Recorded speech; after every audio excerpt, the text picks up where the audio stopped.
pessoal, como vocês estão? Vamos falar um pouquinho do futuro? Espera aí, muita calma. Eu não vou fazer adivinhação, jogar búzios e tarôs não, tá? Eu só apenas vou mostrar para vocês a diferença entre os dois futuros do modo indicativo, o futuro do presente e o futuro do pretérito. Estão prontos? Em tempos como este que estamos vivendo, no qual as incertezas, as dúvidas estão assolando os nossos pensamentos, é comum nos projetarmos para o futuro. E sendo assim, utilizamos muito o futuro do presente. Quer ver só? Farei uma festa assim que a quarentena terminar. Reparem que a forma farei indica uma ação posterior a este momento da fala. Por isso que nós utilizamos o futuro do presente. Vejamos outro exemplo. Eu estudaria mais se não trabalhasse. Repare que a forma estudaria indica uma ação que poderia ter acontecido após uma situação do passado. Então, poderia ter acontecido lá no futuro após uma situação do passado. Vejam, então, este é o futuro do pretérito, certo, pessoal? Bom, uma dica que eu dou para vocês com relação a este tempo verbal, com relação à conjugação dos verbos regulares, tá?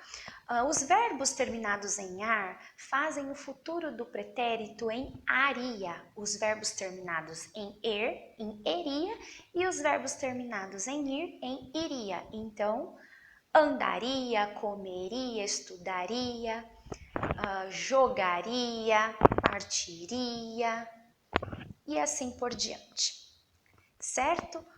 Outra questão muito importante relacionada aos verbos no futuro do pretérito e que costuma ser alvo de avaliações, alvo das provas de concursos, de vestibulares, enfim. A questão deste tempo verbal poder ser expresso em uma forma composta. O que seria isso?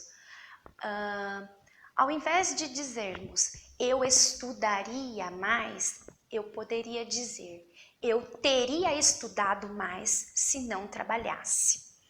Então, eu substituí uma forma simples por uma forma composta, que nós chamamos de locução verbal. O que seria essa locução? Um verbo auxiliar, no caso o verbo ter, mais o particípio do verbo principal da oração, no caso o verbo estudar, né? Lembrando aí, lembretinho, particípio, a forma nominal dos verbos terminados em ar, o particípio é feito em ado ou ada, tá? E dos verbos terminados em er e ir, o particípio é feito em ido. Então, cantado, trabalhado, comido, bebido. Só mais uma atenção. Isso para os verbos regulares. Há alguns verbos que são irregulares. Então, por exemplo, o verbo fazer não é fazido, não é, pessoal? É feito. E assim por diante, certo? Fechando aí o parênteses.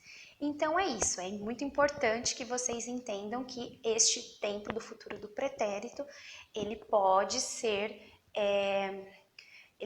escrito, ele pode ser colocado num texto, não só na sua forma simples, mas também na sua forma composta. Além disso, é importante lembrar que muitas vezes o futuro do pretérito vem acompanhado do pretérito imperfeito do subjuntivo, que é aquela forma do trabalhasse, no exemplo que eu dei para vocês. Então, se eu estudaria mais se não trabalhasse. Essa forma do trabalhasse é a forma do pretérito imperfeito do subjuntivo.